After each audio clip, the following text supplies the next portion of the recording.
2, 1. Welcome to Antimatters. Hello everyone.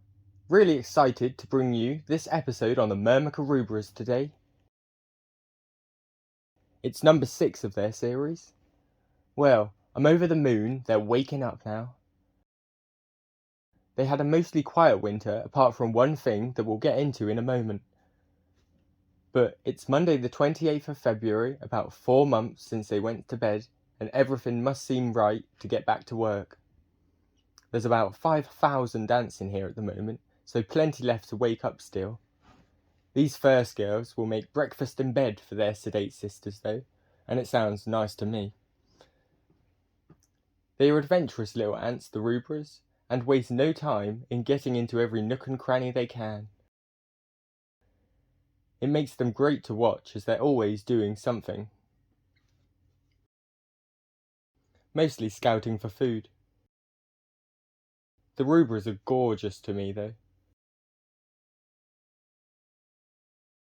I could stare at them for hours. It might be the 4-month absence, but I really think these ants are the best in the world. The Winter Royals, being the Tetras, better hand over the throne to the true rulers. As they're both potentially immortal inbreeders, this war will likely continue for hopefully decades to come. This is their 4th year, I believe, and they just get better and better and bigger. So last season, they grew completely out of their 40-litre tank, and I had to get an expansion, which was, I think, a 140-litre tank.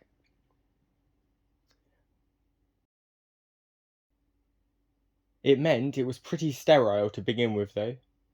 Over the last 6 months, it has matured nicely, however.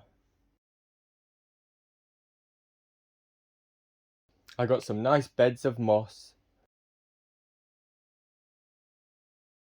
rotting wood, and some plants have made it their home too. Plenty of neighbours.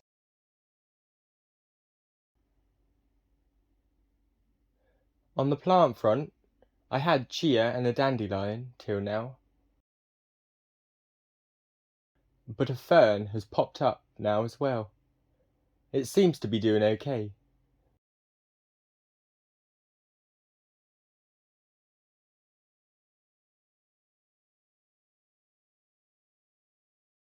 You may have also noticed some potentially familiar cuttings here and there too. Now, where could it be from? Nicest bioactive setups is springing to mind. I have an overwhelming feeling of peace and love. Mountain paludarium that descended from heaven. Okay, it was antscapes. As a Patreon supporter, he sent me a box of goodies. I can't thank him enough, because what he sent me is what I've always wanted, to be honest. I got some mixed isopods, which I'm keeping separate to the ants at the moment. They're special wood lice to me, and I don't want them to get mixed up in the current rabble. Also, got some springtail culture. Antscapes is like a guardian angel. During winter, I only watered the right side of the tank, and a lot of the space dried out a bit too much for the springtails, so their numbers are low at the moment. A fresh healthy infusion now, it's all hydrated though, will really ramp up the numbers in no time at all. I also got some moss that I can't pronounce, but I'll show you the writing. I have some tall moss,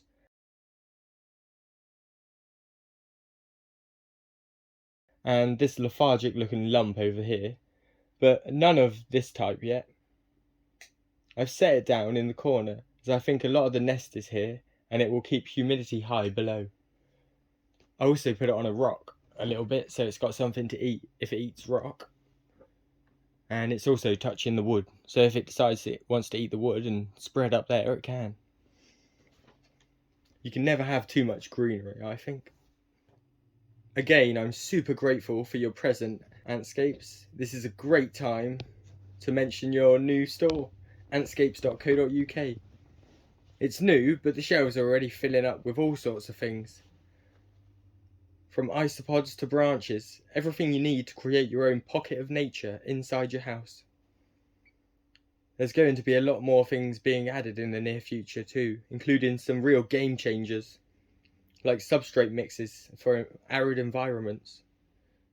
I'm really excited to see what arrives on his cyber shelves though in the next couple of months.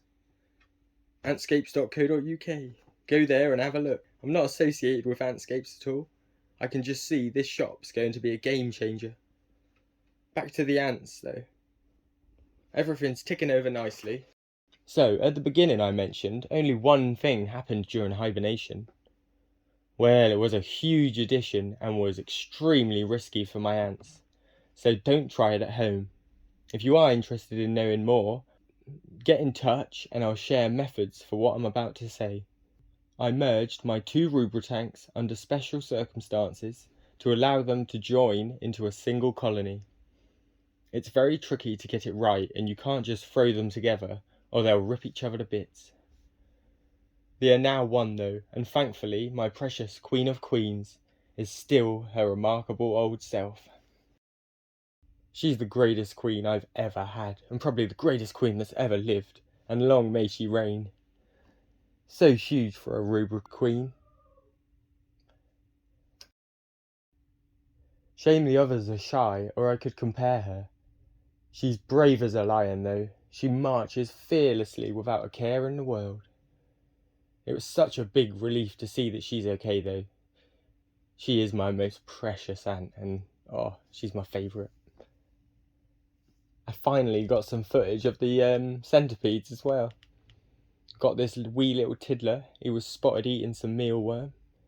He either ate loads or he's a really slow eater, but he was there for quite a while. So, fingers crossed, everything keeps going right for these girls. I've given them a huge protein meal to get the overwinter brood fed, and hopefully the queens are laying as we speak. 10,000 workers is the goal this year. It's going to be epic. With Queen of Queens at the helm, we can't fail. Long live the Queen though. Have a fab day, and I'll see you next time. Bye!